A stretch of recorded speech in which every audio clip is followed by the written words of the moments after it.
They say family is everything until it's not. When I returned from my latest deployment, I expected to face recovery, maybe some rest. Not a spreadsheet full of lies. I'm Captain Melanie Ortiz, and what began as a routine glance at my bank statements quickly spiraled into a web of betrayal, financial manipulation, and secrets buried for over a decade. This story isn't just about numbers. It's about trust. About how the people closest to you can hide behind warm smiles while bleeding you dry.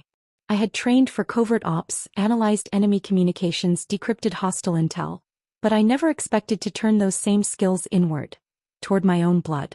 In this documentary-style narrative, you'll join me as I dissect every transaction, expose a pattern of embezzlement orchestrated by my own uncle, and fight a legal and emotional war that could destroy what's left of my family's name. If you believe in justice, even when it's inconvenient, if you've ever wondered what happens when a soldier becomes a detective of her own life, then don't just watch. Subscribe. We've got a long road ahead. And some secrets? They don't stay buried forever. Hit that like, subscribe, and bell icon so you don't miss any chapter of this true story of betrayal, honor, and personal warfare. I remember the exact moment the truth began to unravel. It was a humid Tuesday afternoon, the kind that makes your skin feel sticky even in the shade. I had just returned from my third overseas deployment, 16 months in Eastern Europe, mostly intelligence gathering and digital security work for Allied forces. The war zones, the encrypted servers, the late-night drone feeds, I handled all of it with precision. But none of that prepared me for the ambush waiting inside my own home. I hadn't even unpacked when I sat down at my kitchen table with a fresh cup of Colombian coffee and opened my laptop. I wasn't expecting any surprises. Just the usual flood of ignored emails, military newsletters, and a few automated bank statements. I clicked on the most recent one, sipping casually when a single figure froze me mid-swallow. According to my checking account, a withdrawal of $3,248.19 had been made just 4 days prior. That alone might not have raised eyebrows, until I noticed it wasn't an even number, not a bill or rent or an obvious purchase. It was oddly specific. I stared at the number for a moment, thinking maybe it was a mistake. Then I checked the rest of my transactions. There were nearly 30 similar entries going back years. Not all large. Some as small as $57. Others close to $5,000. Some monthly, some quarterly. Always slightly inconsistent, just beneath the radar of what would normally trigger suspicion. It didn't add up. I'm meticulous with money. Military discipline bleeds into everything I do. I knew my salary. I knew my expenses. And more importantly, I knew I hadn't touched my military pay account since the day I set up automatic transfer to my savings. So who did? I immediately opened a clean spreadsheet and started compiling the figures. My fingers moved instinctively, sorting, color-coding, flagging the amounts. My eyes scanned the lines like they had scanned code and enemy movement logs just months ago. After 20 minutes, a pattern emerged. The withdrawals all routed through the same 3 intermediary accounts. 2 belonged to shell businesses registered in Arizona, and 1 was a private checking account listed under a name I hadn't heard in years. Enrique F. Delgado. My uncle. My heart slammed into my ribcage. Uncle Ricky? No. That couldn't be right. I hadn't spoken to him in over a year, not since Mom's birthday. He was my mother's younger brother, a former accountant turned financial advisor, after he lost his CPA license. Growing up, he was the one who helped my parents file taxes, who set up my first savings account, and who offered to keep an eye on my finances when I left for basic training at 19. I trusted him. My whole family did. But now, something was seriously wrong. I pulled out my old deployment files and security logs, the ones I kept more out of habit than necessity. Cross-referencing timelines, deployments, account statements, it all clicked into place like an ugly puzzle I didn't want to solve. For nearly 10 years, Enrique had been siphoning money from my military pay account. Not all of it. Just enough to avoid red flags. Just enough to make me think it was interest shifts, taxes, or low-tier maintenance fees. I felt sick. The next morning, I drove across town to my parents' house. The old stucco walls and faded red tile roof hadn't changed in decades. I stood there on the porch longer than I should have, running through what I'd say. How do you tell your family that someone they trust, someone you trusted, has been stealing from you in secret? Mom opened the door and pulled me into a hug. Melanie, you look thinner. Are you eating right? And what's this under your eyes? Is that a new scar? I smiled faintly, more out of habit than happiness. Missed you too, Mama.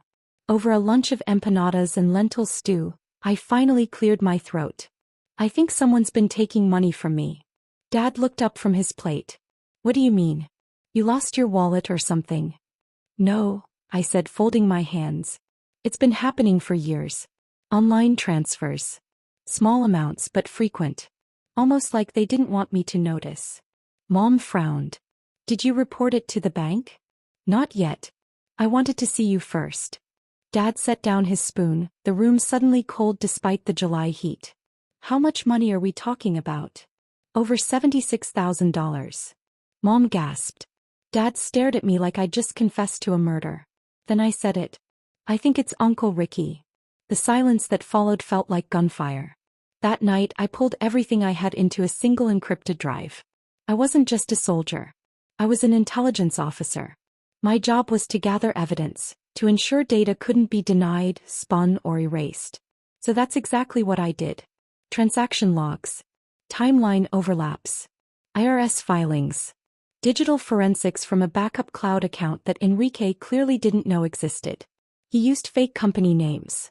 Redline Management, Omni Solutions and Desert Ventures LLC. All registered under addresses in Arizona. I even found one listed at a P.O. box connected to his old home. They were clearly shells set up to receive funds, then rerouted into his personal account. What disgusted me most wasn't the theft. It was the method. Enrique knew exactly how military pay worked. He exploited my absence, knowing I wouldn't be checking financials while deployed. He counted on my silence. Well, not anymore. I scheduled a video call with a former colleague, Sergeant Dana Hill, who had retired from field duty and worked cybercrime for the DoD. She looked stunned after our hour-long session. Mel, this isn't just theft. It's financial fraud on a federal level. If your uncle used your military income while posing as a business and transferred those funds across state lines, this could qualify as wire fraud. Possibly even identity theft. I stared at the screen. Can we prosecute? She nodded. You have enough evidence to make this go nuclear. You sure you're ready for that? I didn't answer right away. Because I wasn't sure. This wasn't some foreign enemy. This was family. But the numbers didn't lie. And neither did I. I decided not to tell my parents the full scope. Not yet. Mom was already acting strange. She clutched her rosary tighter when I mentioned Enrique, and Dad changed the subject every time his name came up. Part of me worried they suspected something all along. That maybe they knew but couldn't admit it. I started sleeping with my sidearm within reach, even though I wasn't on duty anymore. That same week I contacted an attorney, Genevieve Sinclair, ex-Navy JAG turned private defense litigator. She was sharp, direct, and had no love for financial abusers. I've seen cases like this before, she told me in our first meeting. The hardest part isn't proving the theft. It's going against someone who's supposed to love you. She agreed to take the case and start filing civil charges. But I wasn't done. I wanted him to know what he did. I needed to see his face. So I called Enrique directly. He picked up on the second ring. Mel. Finally back home, huh? Heard you were overseas again. Proud of you, Mija. I could barely breathe. Hi, Uncle Ricky. I need to talk to you. In person. There was a pause. Sure. You okay? Sounds serious. Yeah. Just meet me at the cafe on 19th and El Dorado. Tomorrow. Noon. I hung up before he could ask more. The next day I showed up wearing civilian clothes but with the bearing of someone ready for battle. I had my evidence loaded on a tablet. I didn't come to scream. Came to prove. He walked in 5 minutes late, casual, wearing sunglasses and a fake smile. Mel, look at you. Still so serious. What's this about? I slid the tablet across the table. Look at the numbers. Every one of those withdrawals was made under your direction. Through businesses you created. Using my name and pay. His face didn't change. He didn't deny it. Instead he sighed, took off his glasses and leaned in. You always were too smart for your own good. I didn't sleep that night. The glowing green digits of my alarm clock crept through every minute, every hour, daring me to rest. But my mind was at war. Not the kind that exploded outside the wire in Afghanistan, but one that drilled deep into the sanctuary of home. My hands trembled under the weight of betrayal, fingers flipping through old statements and emails, each one a puzzle piece falling into a cruel picture.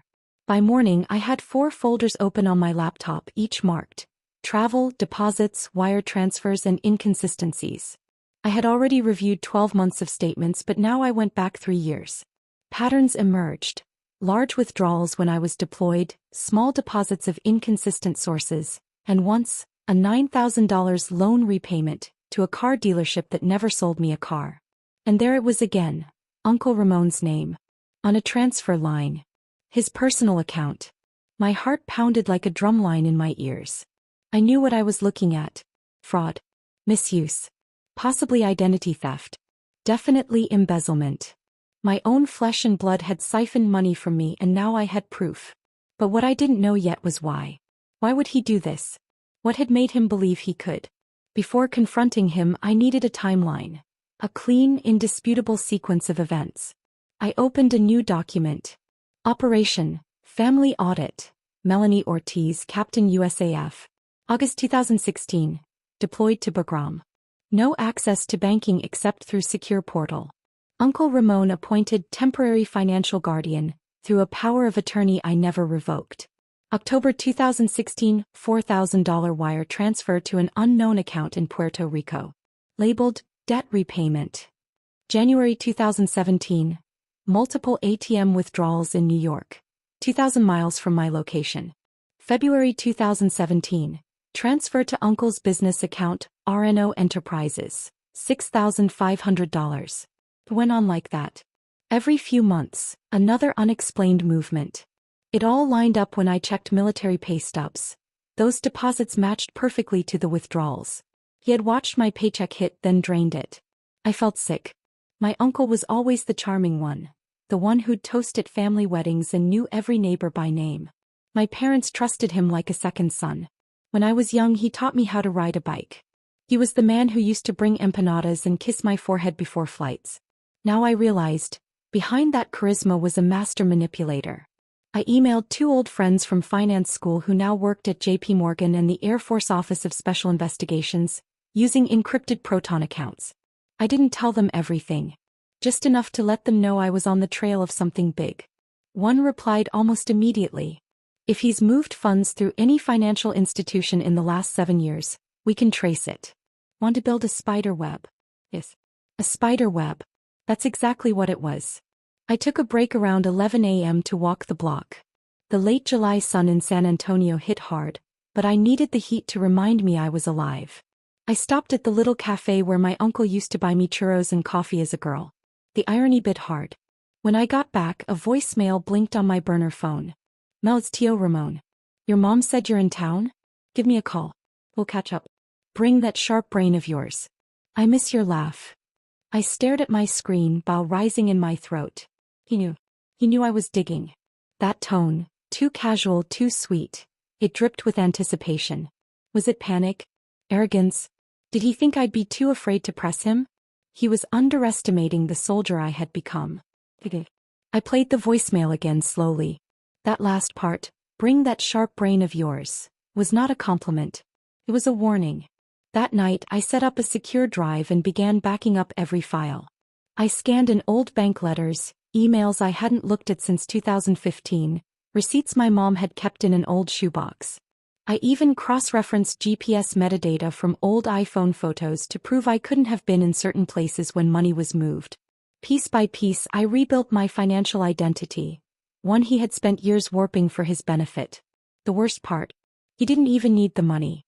Ramon was doing fine on the surface. Owned 2 properties, drove a newer model Lexus, played golf on Fridays. But that's the thing about thieves. It's not always desperation. Sometimes it's entitlement. He thought my success was his to harvest. By the 4th day, I had 312 pages of compiled evidence. I named the file. Operation, Family Audit Phase 1, the theft. Now it was time for Phase 2, the confrontation. I didn't tell anyone I was going. Not my mom. Not my sister. I didn't want to give Ramon time to prepare. I drove straight to his law office, unannounced. He wasn't surprised to see me. Melanie, he boomed, arms wide. Meja, look at you. Decorated. Decorous. Deliciously dangerous. I kept my face neutral. We need to talk. Privately. His secretary glanced between us nervously. He waved her off. His office smelled like cedar and betrayal. I placed my laptop bag on his desk, flipped it open and let the silence fill the room. He leaned back. So, you found it. I blinked once. No denial. No pretense. All of it, I said, voice even. Down to the dollar. He rubbed his chin. You always were sharp. Look, Mel, don't overreact. It wasn't theft. It was reallocation. I managed your accounts when you couldn't. I made investments. I opened a document. Then explained this $7,800 wire to a casino in Reno. He shrugged. Business meeting. And this fake LLC you created in my name? A shell. Temporary. I was going to put the money back. You altered tax documents. His eyes narrowed. You're not recording this, are you? No need. The evidence speaks louder than you ever could. He leaned forward, suddenly furious. You think the military made you tough? You still don't know how things work. Family supports each other. I supported you. No, I said quietly. You used me. You took from me and called it love. But love doesn't leave scars on balance sheets. He stood, slamming a drawer shut. What do you want, Melanie? You want to destroy your own uncle? Public humiliation? Go ahead. But think about the fallout. Your mother. Your cousins. Your name. I want justice. Whatever form it takes. I walked out that afternoon with a heavy heart but a clear conscience. That night I called the OSI contact and said one word. Go. An official investigation was opened under federal financial fraud statutes. Because I had waited so long to report, statute limitations were closing in, but not fast enough to save him. Within 2 weeks his assets were frozen. His office raided. My name cleared. The ripple effect on the family was seismic. My mom cried for days. She begged me to drop the charges. He's your uncle. He raised you like a daughter. But I couldn't. This wasn't just about me, it was about truth and protecting others. Because here's what I hadn't known. Ramon had done this before. To a cousin. To a neighbor. Quietly. With smaller amounts. But now, finally, someone had challenged the myth of his charm. I testified at the hearing, uniform pressed, boots polished. Ramon wouldn't meet my eyes. His lawyer tried to paint him as a confused old man who mismanaged funds under stress. I countered with 3 years' worth of detailed records, maps and timelines. When the judge ruled in my favor, I didn't smile. I didn't cry. I just nodded and walked out. Some wounds don't heal with time. They heal with accountability. Now every time I log into my bank account, I see not just numbers. I see freedom. I see a woman who stood her ground. Who unmasked a lie. Who rewrote her family's story, even if it cost her their comfort. This is my narrative. No one else gets to write it. An operation. Family audit? Complete. They say truth is a mirror shattered in the hands of the brave. By the end of that week, I was already bleeding from the edges of every shard I uncovered. I couldn't sleep much. Each time I closed my eyes, the numbers on those spreadsheets danced in my mind. Patterns, transfers, ghost entries. But what kept me up wasn't the financial theft. It was the growing realization that my family had either known or blindly chosen not to know. And in some ways both felt like betrayal. On Monday morning, after another sleepless night, I reached out to my contact in military finance, Lieutenant Alvarez. I trusted her. We'd served together in Qatar, and she had a reputation for discretion and meticulous audits. I didn't give her the full story right away. Just told her I suspected irregularities and needed her help confirming them. She agreed under the radar. I drove to her office wearing my uniform. There's something about the feel of it. It grounds me, focuses me. Makes me feel like the truth matters more than fear. She looked at me with tired eyes. You're not imagining it, she said after glancing over the sample statements I'd sent. These aren't just accounting mistakes. Whoever did this knew what they were doing. How far back can we go? I asked. She rubbed her forehead. Technically, we could go 10 years. But we'll need full cooperation from Central Military Finance. That's what I'm afraid of, I whispered. If I do that, this thing becomes public. And my name will be dragged through it. She leaned forward. Melanie, you're not the criminal here. But I'm the soldier with a clean record, the officer with clearance. If the wrong people get wind of this without context, I sighed. It could jeopardize everything. My next assignment. Even my pension. She nodded slowly, understanding the weight I was carrying. Let me dig quietly. I'll start with the 2021 to 2023 period. That should be recent enough to find a clear pattern, and concrete enough for legal backing if needed. Thank you, I said, gripping her hand for a second. As I left her office, I felt a strange chill. Like the walls of my life had just shifted slightly inward.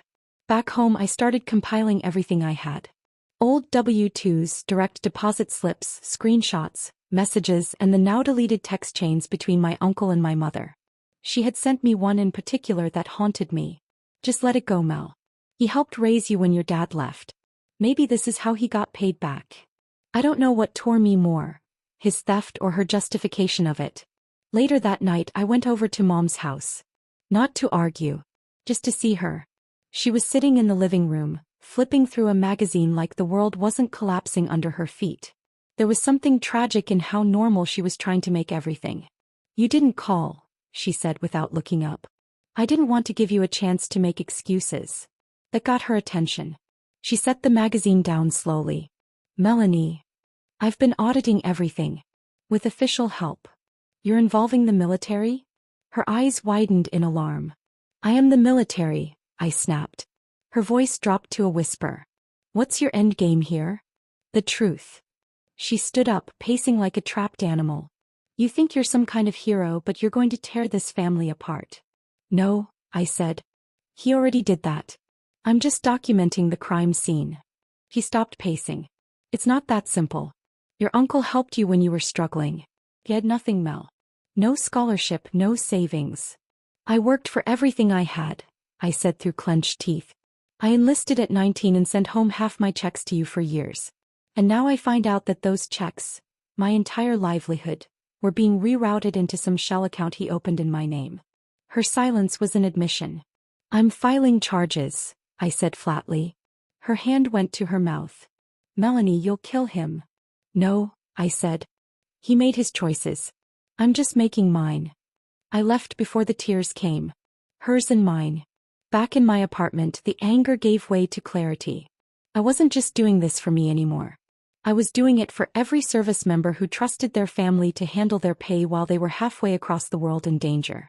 For every woman in uniform who's told to let it go when they speak up. The next few days were a blur of coordination. Alvarez sent me a batch of flagged entries.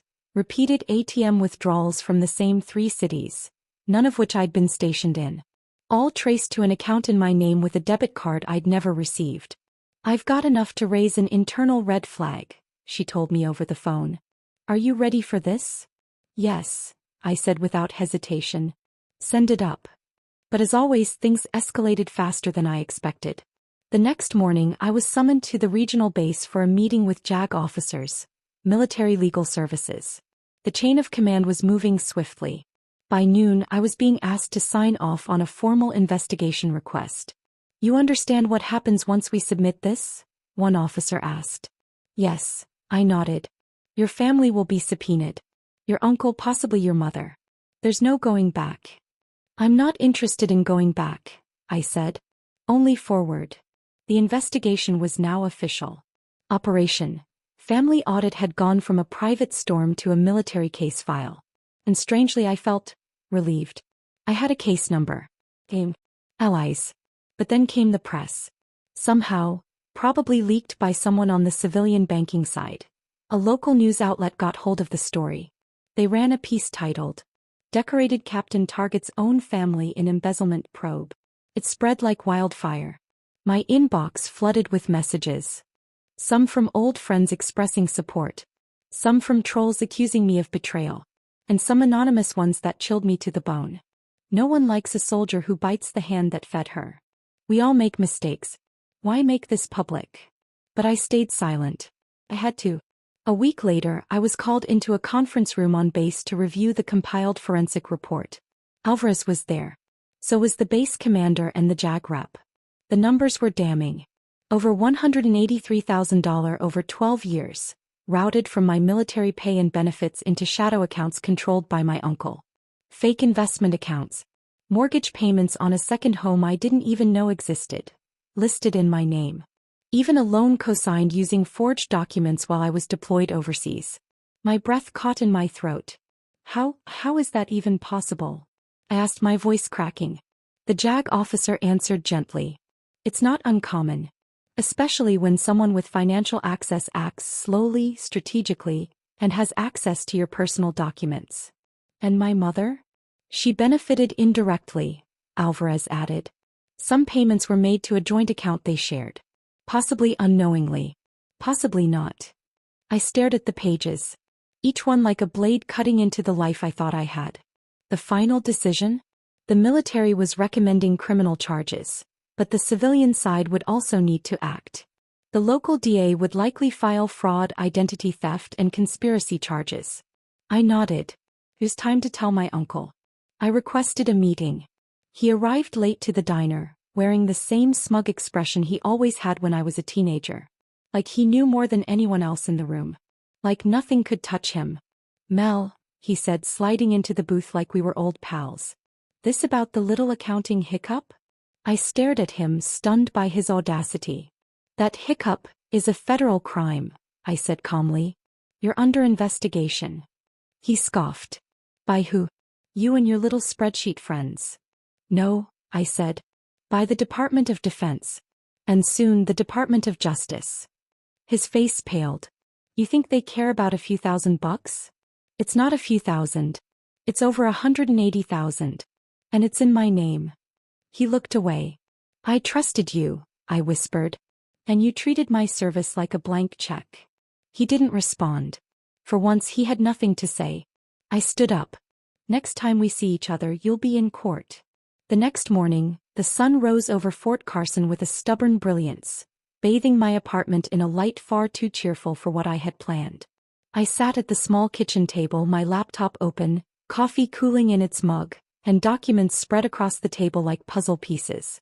The account statements were growing, the paper trail clearer, but the emotions were more tangled than ever. I was tracking wire transfers now. Smaller ones, frequent, barely noticeable if you weren't looking closely. Payments disguised as home maintenance, caretaker compensation, or family reimbursements. But they were from my military salary, passed through joint family accounts where I had once trusted my mother to oversee the handling. Now I saw it all clearly. Uncle Jorge had been siphoning off funds not just for himself, but likely with the quiet nod of a few family members. This wasn't a one-man operation. It was a silent network of complicity.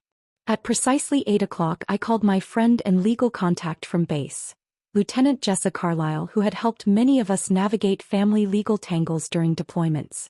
She answered on the second ring. Ortiz? Damn girl, what's up this early? I need to talk. Not as a friend, well, also as a friend, but mostly as someone who knows JAG procedure. Her voice sharpened. I'm listening. I told her everything. From the suspicious withdrawals to my mother's cagey explanations. From Uncle Jorge's arrogant reaction to my recent visit to the discovery of forged authorization documents tucked inside old digital files.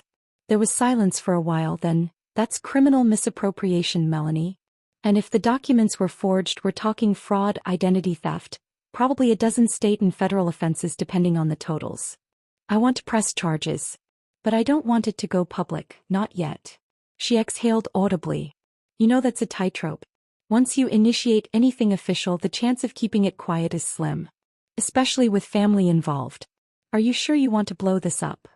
I didn't spend a decade serving my country so that my own blood could bleed me dry under the illusion of love. Yeah, I'm sure. Jess's tone shifted. All right. Come in Monday morning. We'll document everything. And Melanie? Yeah. Brace yourself. This will change your family forever.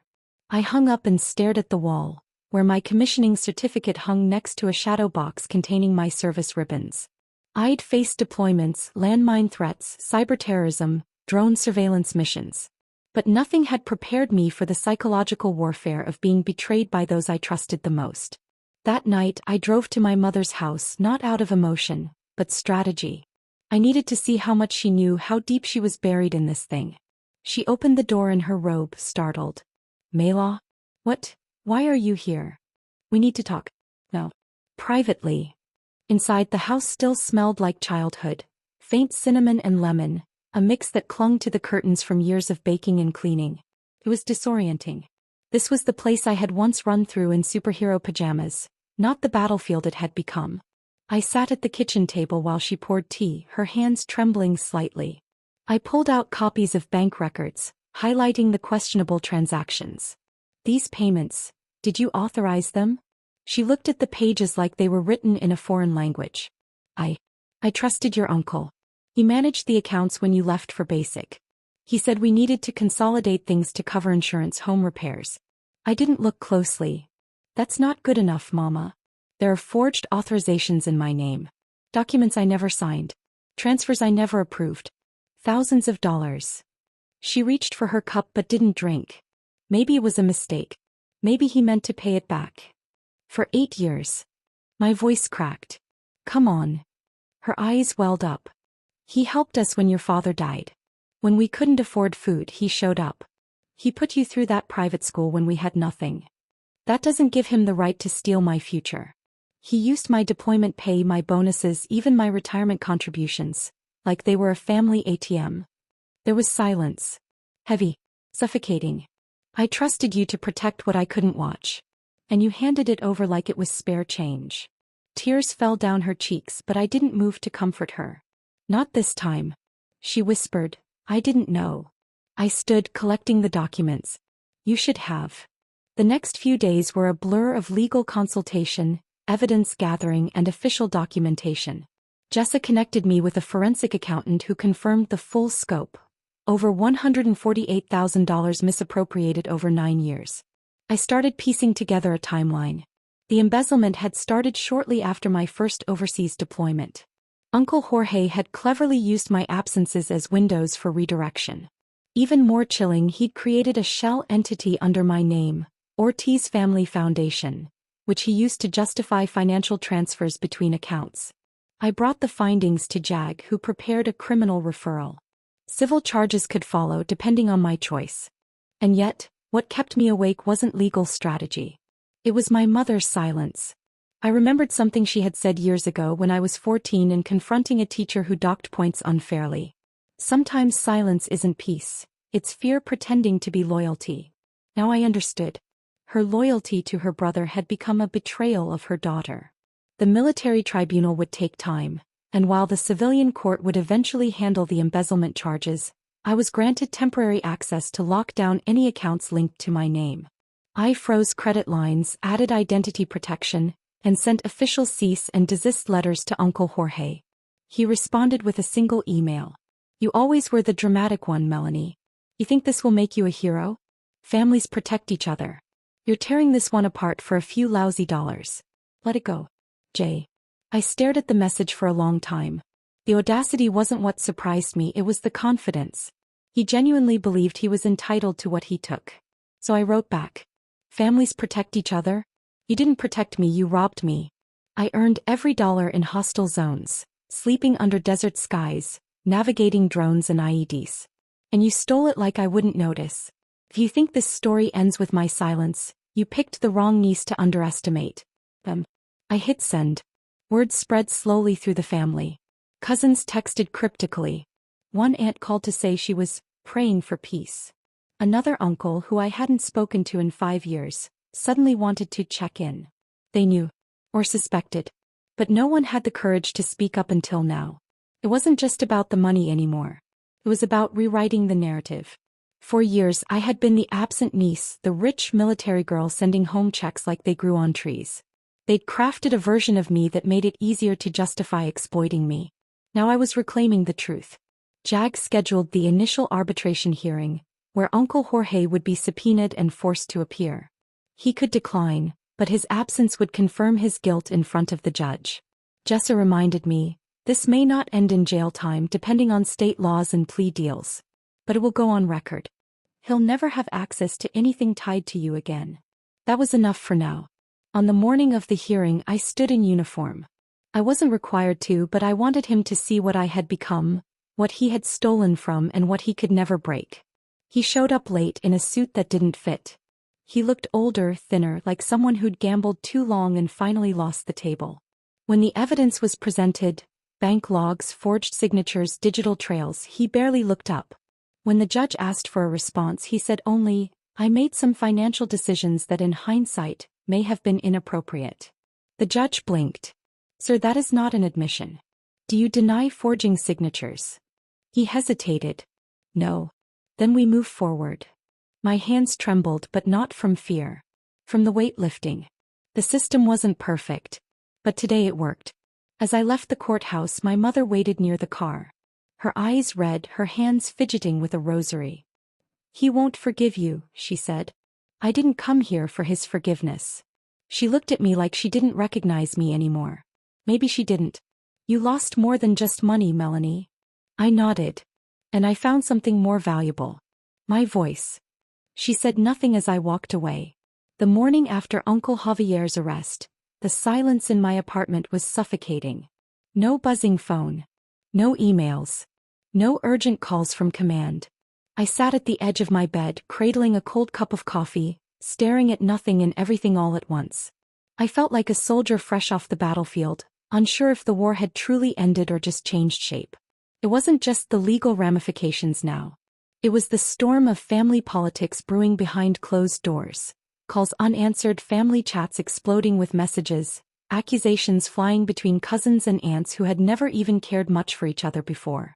But now, everyone had an opinion. I wasn't surprised when Mom finally called.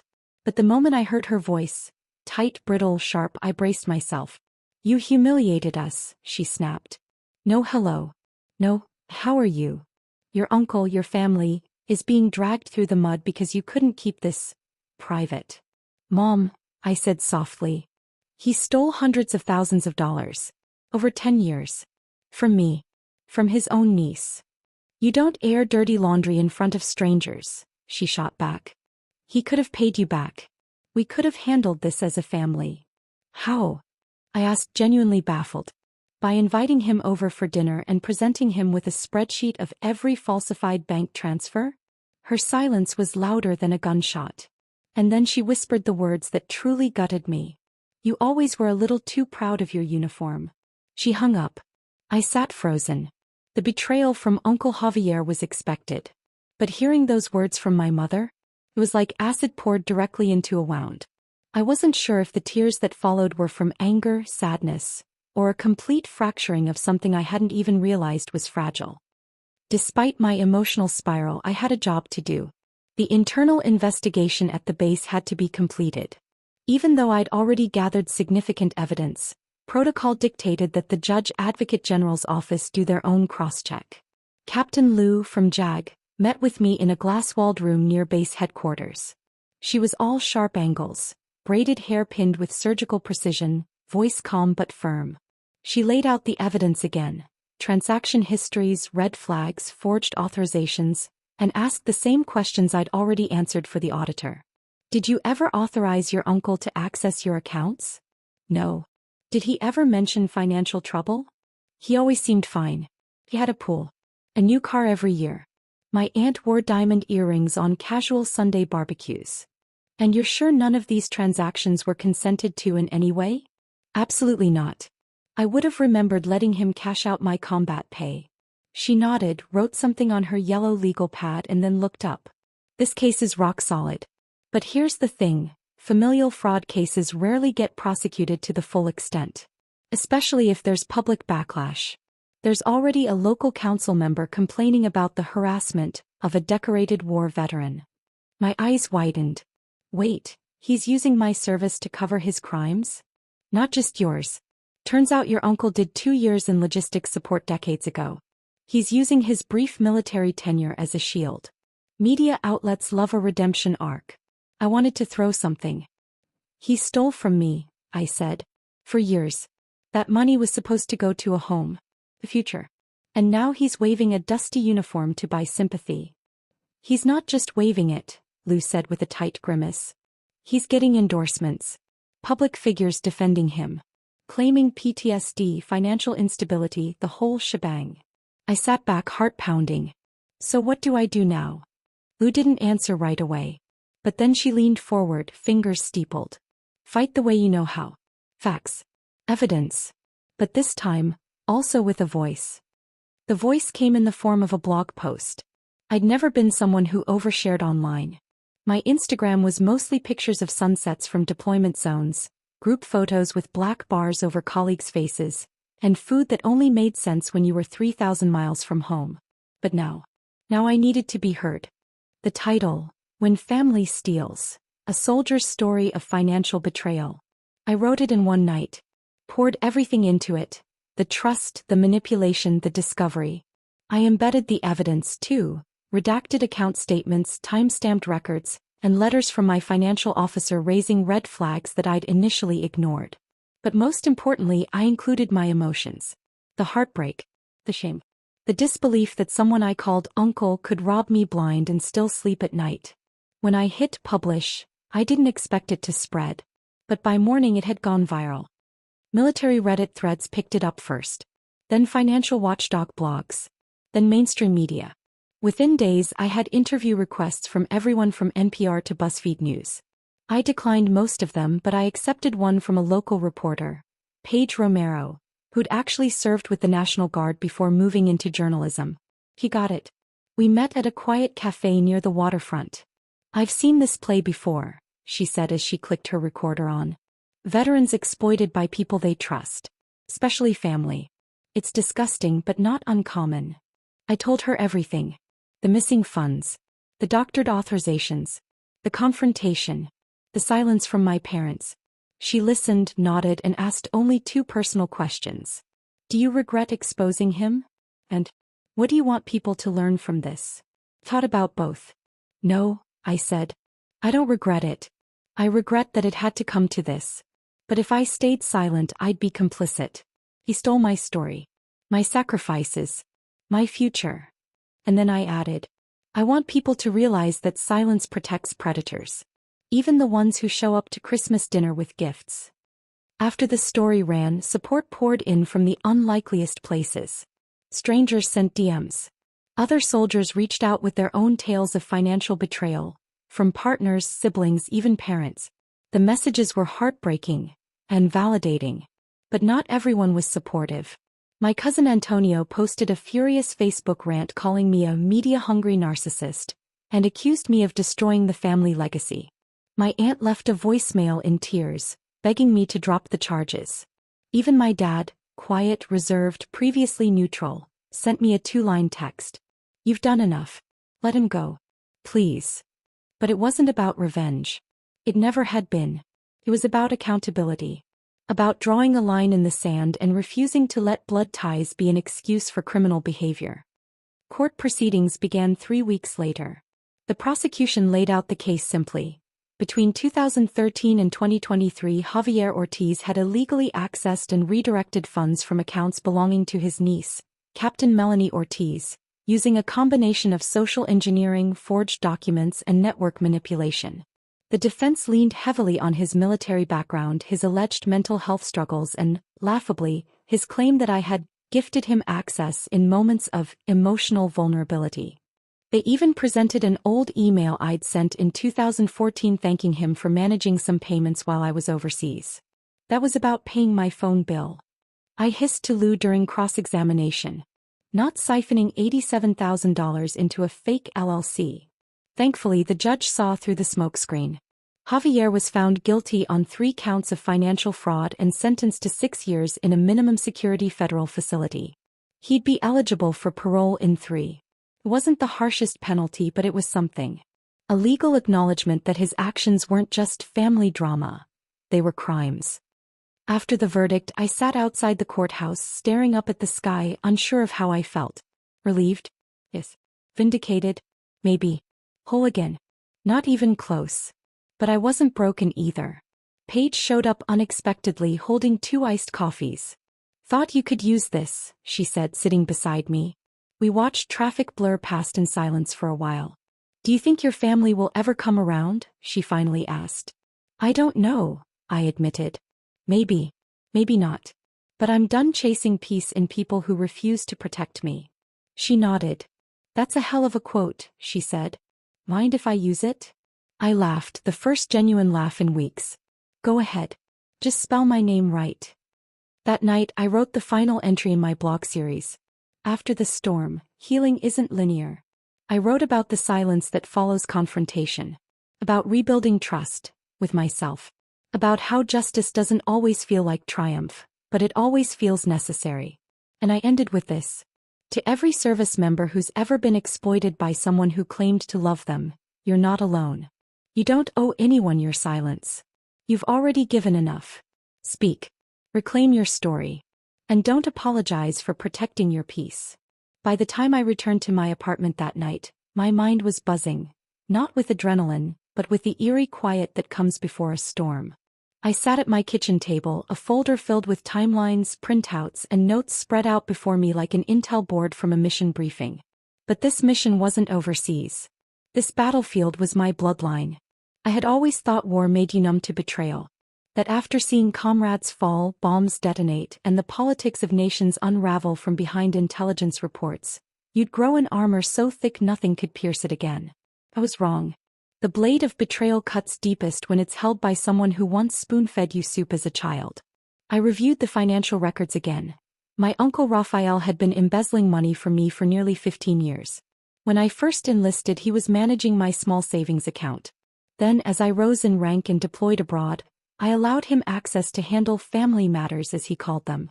I had trusted him blindly. The digital trail showed a clear pattern. A slow siphoning of funds under fabricated investments, bills that never existed, and rental properties that I supposedly owned, none of which had my signature. Each year the amounts increased and his shell companies grew more sophisticated. His greed didn't just swell, it evolved. I knew I needed help. Not just legally but emotionally. So I did something that made my pride ache. I called my mother. "Melanie," she answered groggy. "Mom, I need to talk to you about Uncle Raphael." There was a long pause, one that felt like centuries compressed into seconds. "I was wondering when you'd bring him up," she finally whispered. My breath caught. "You knew." "I suspected." Her voice cracked. "Not everything. But things never added up. The house in Miami, the Rolex watches, the Mercedes, he said it was all business. He told your father he was investing for the family, but never showed us any paperwork. When your father passed, I let it go. I was tired, Melanie. Tired and afraid of tearing the family apart." I clenched the phone tighter. "Mom, he stole from me. From my service pay. From what I earned risking my life." "I know," she said softly. "And I should have done something years ago. I didn't want her guilt. I wanted her strength. I need you to testify. If it comes to that." There was silence again. "I'll do what's right," she finally said. "Even if it breaks your abuela's heart." That night I didn't sleep. I sat at the table, eyes bloodshot, cross-referencing legal precedents, printing statements, labeling evidence. My military background had conditioned me for operations that required precision under pressure. This would be no different, except that this time my enemy had my last name. The next morning, I contacted a military-friendly legal firm in D.C. that specialized in financial fraud. I emailed them a redacted version of my compiled file and scheduled a preliminary consultation. Within a few hours I got a call from a sharp-voiced attorney named Serena Cortez. "Captain Ortiz," she greeted, "if even half of what you sent is true, your uncle's in serious trouble. But we need to proceed with caution. Cases like this, family embezzlement, they get messy fast." "I'm ready," I replied. "Messy doesn't scare me. I just want the truth out." She asked a dozen questions, verifying timelines, cross-checking digital records, analyzing patterns of behavior. I answered everything with precision. Every fact I shared strengthened our case. Then came the hard part, serving Raphael. We couldn't just confront him with a phone call. We had to freeze assets, alert banks, and serve him a legal notice without tipping him off prematurely. I authorized Serena to move forward, and within a week the firm filed a formal civil suit for financial fraud, misappropriation of military funds, and identity abuse. I felt like I was operating a drone strike on my own family. Raphael's response was immediate and theatrical. A family WhatsApp group exploded with messages.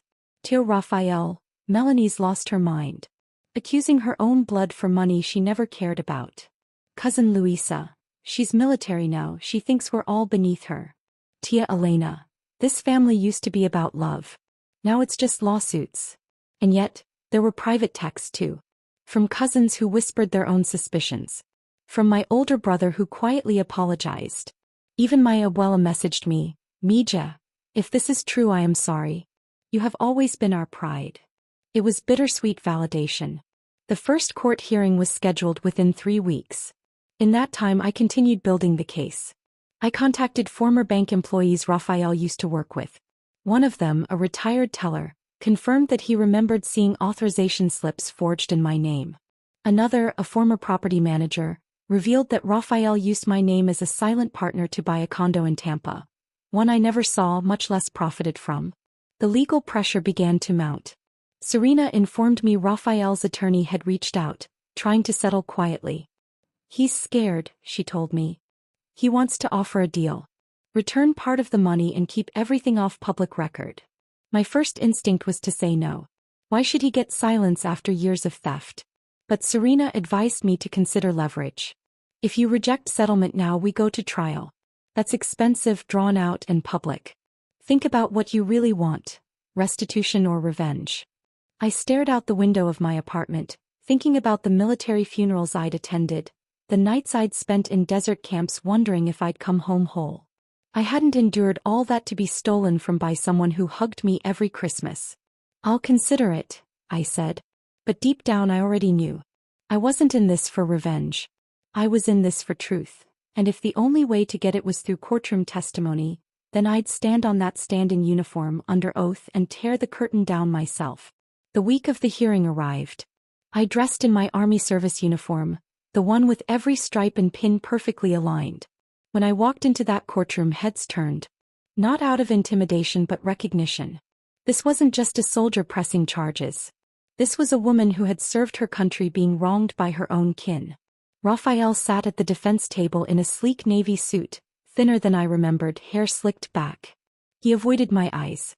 When I took the stand I spoke clearly. I explained my deployments, my pay structure, how Raphael had initially been a trusted guardian of my finances. Then I broke down the fraud. Line by line. Year by year. I watched his expression morph, from smug denial to cornered panic. My mother testified next. Her voice was quiet but resolute. She recounted family holidays, whispered suspicions, arguments behind closed doors. By the end of the first day, it was clear the judge was leaning in our favor. Raphael's lawyer scrambled to poke holes but there weren't any. My records were airtight. Then something unexpected happened. During the lunch break, Raphael approached me in the hallway. I never meant to hurt you, he said, eyes glistening. I was just trying to keep things afloat. After your father died, the family... Don't, I cut him off. Don't use grief as a shield. You didn't steal to survive. You stole because you thought I wouldn't notice. He opened his mouth to argue but I walked away. There was nothing left to say. By the end of the week, the court ruled in my favor. Raphael was ordered to repay a significant portion of the stolen funds, his assets partially liquidated, and he faced additional scrutiny for tax fraud. The legal victory didn't come with confetti or fanfare. It came with silence, the kind that follows truth landing like a grenade in the middle of a family tree. I returned home that evening and stood in front of my mirror, still in uniform. I didn't feel triumphant. I felt clean. As if something had been scraped from beneath my skin. It hadn't been about the money. It had been about my voice. Reclaiming my narrative. That night, I wrote a letter to every young woman in the military I could reach. Watch your finances. Watch your family. And most of all, watch your worth. Because the battlefield doesn't end when you come home. Sometimes it begins there. The day after I filed the formal report with the military's internal audit office, everything shifted. I'd always understood strategy in terms of battlefield terrain, recon, and probability. But this was a war of slow tension, legal procedures, and emotional landmines. No bullets. Just betrayals.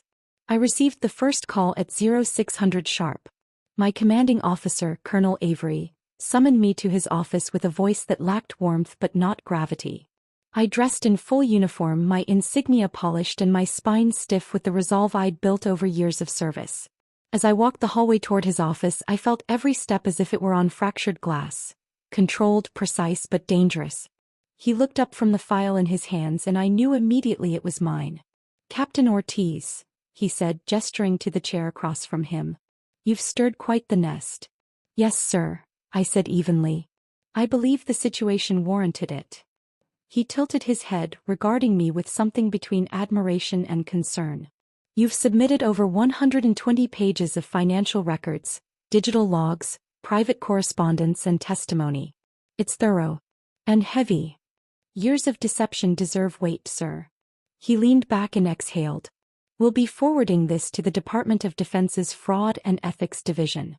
But you need to understand, this doesn't stop at your uncle. Civilian or not, your family may face subpoenas, court orders. Reputations will suffer.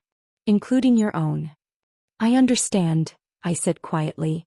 "I'm not doing this for revenge. I'm doing it because someone has to stop pretending this didn't happen." Colonel Avery nodded slowly. "Then you'll have your wish. But prepare yourself. This won't stay quiet for long." The very next day I was called by a JAG officer assigned to the case. Lieutenant Clarissa Mallory was sharp, methodical, and had the kind of laser focus I both respected and feared. We met in a quiet office inside the base's legal wing. A small American flag stood in the corner, as if silently witnessing our unfolding family scandal. She reviewed the packet I submitted and asked questions I hadn't anticipated, technical, probing but fair. "How did your uncle first gain access to your military pay system?" she asked. "My parents set it up with him years ago when I was deployed. He was a trusted financial guardian at the time." "And when did you first notice the discrepancies?" I slid the marked bank statements across the table. 3 months ago. But the deeper I went, the more I found. He rerouted money through shell accounts under his business license, one of them labeled as Ortiz Family Consulting. She raised an eyebrow. "Irony, I assume?" I nodded. "A bitter one." Over the next 2 weeks, I provided sworn statements, access to every online login I had, and permission to cross-reference internal military payments with my personal accounts. It was clinical but surreal. I was handing over not just evidence, but pieces of my life, my habits, my trust. Meanwhile, my uncle had gone silent. At home, the tension thickened. My mother hadn't spoken to me since I served him the first notice of intent to pursue legal action. My father called twice, each time sounding smaller than I remembered. "I don't know what's happening to us, Melanie," he said one night. "What happened to us is that we let someone treat loyalty as a loophole," I replied. There was a pause. Then quietly, "He helped us when we were struggling. And then helped himself," I said. "To my salary. To my future." "You're right," he said, voice breaking. "But it doesn't make this any less painful." Painful. That was the recurring word now. Not illegal. Not criminal. Just painful. 3 weeks later, I was called to testify before a military panel reviewing the case. Although technically a civilian matter, since my uncle was not military personnel, the misuse of my Department of Defense salary required a formal hearing. I entered the austere courtroom wearing my service blues, feeling the weight of every eye on me. The panel consisted of 3 officers, 2 generals and 1 civilian ethics investigator. My uncle had declined to appear but submitted a written statement through his attorney. It was filled with evasive language, emotional justifications and zero accountability.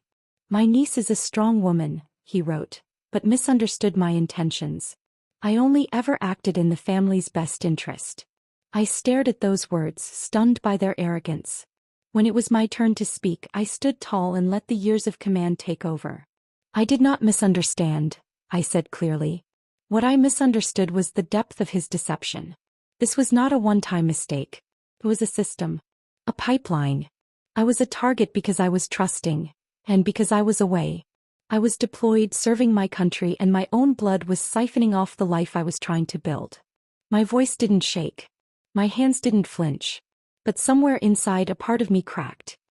Outside the hearing room, a reporter approached me. "Captain Ortiz," she said, "do you have any comment for the press?" I blinked. The press. She gestured toward her mic, a military officer confronting financial exploitation by a family member. "This story is unusual, especially given your rank." I didn't want headlines. I wanted justice. But I also knew that silence lets predators shape the narrative. I took a breath and looked directly at her camera. Yes, I said. My comment is this: loyalty doesn't mean silence. And family doesn't mean immunity.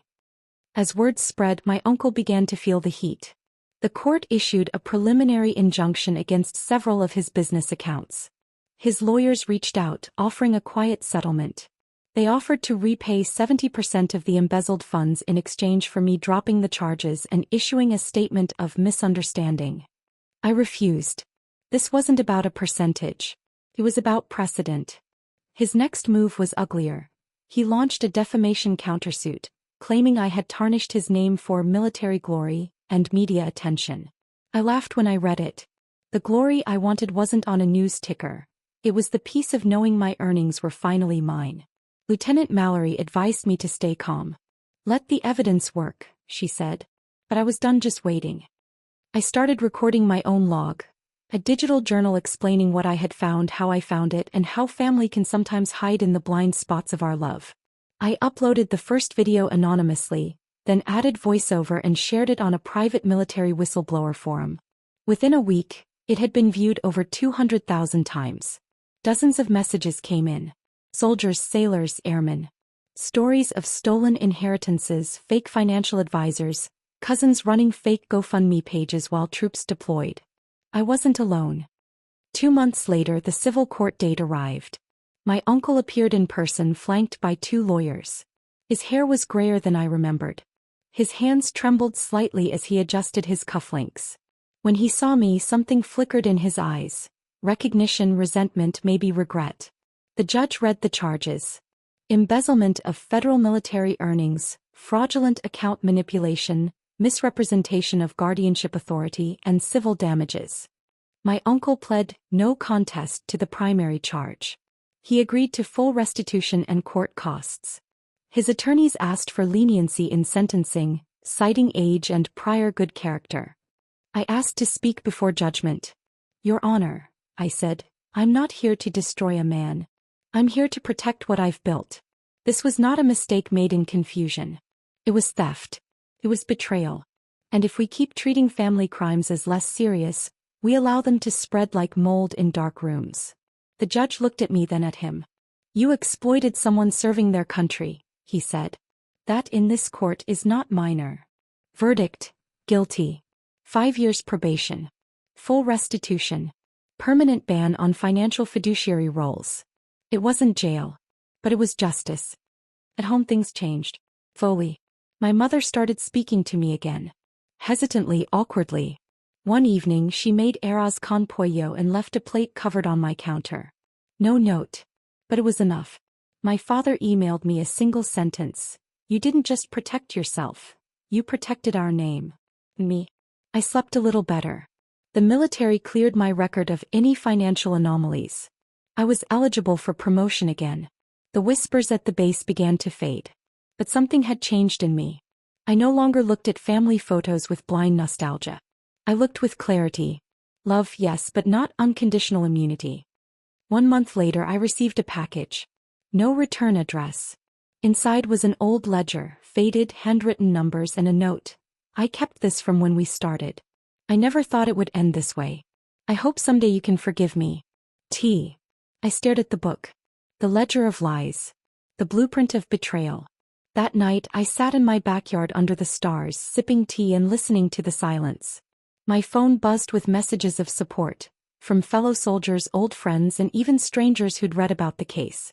I realized I hadn't just fought for justice. I had rewritten the family legacy, even if it shattered some walls in the process. I'd survived deployments, betrayals, and courtroom battles. And I was still standing. Truth doesn't break families. It reveals who's willing to build them back honestly. If you've ever faced betrayal from someone you trusted most, know this: you're not alone. Your story matters. Your voice is power. Subscribe for more true life dramas that deserve to be heard.